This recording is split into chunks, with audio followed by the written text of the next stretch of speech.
Subscribe करें हमारे channel मुशारा fan club को और बेल आइकॉन जरूर दबाएं।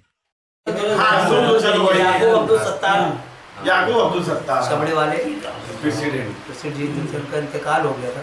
तो इंतकाल हुआ तो उनकी याद में प्रोग्राम रखा गया। तो उस वक्त मैंने गज़ल लिखी थी, पूरी तो याद नहीं है लेकिन एक मतलब जो भी याद है। हाँ वो मतलब पढ़ता हूँ, समाज करता हूँ।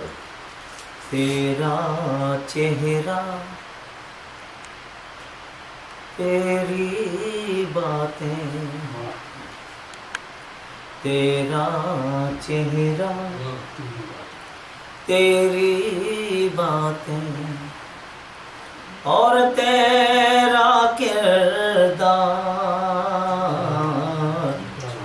तेरा चेहरा तेरी बातें और तेरा किरदार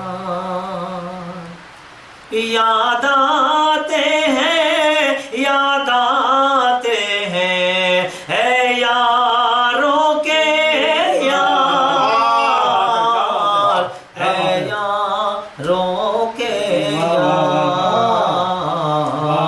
तेरा चेहरा तेरी बातें और तेरा किरदार। और ये हर का आखिर शेर समाप्त करना उनके बच्चों के लिए मैंने शेर कहा, समाप्त करना।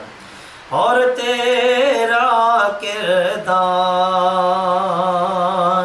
बीच समुंदर चीख रहे हैं, नन्हे नन्हे होठ बीच समुंदर चीख रहे हैं, नन्हे नन्हे होठ बाबा कश्ती डूब रही है, आके लगा दो बहुत अच्छे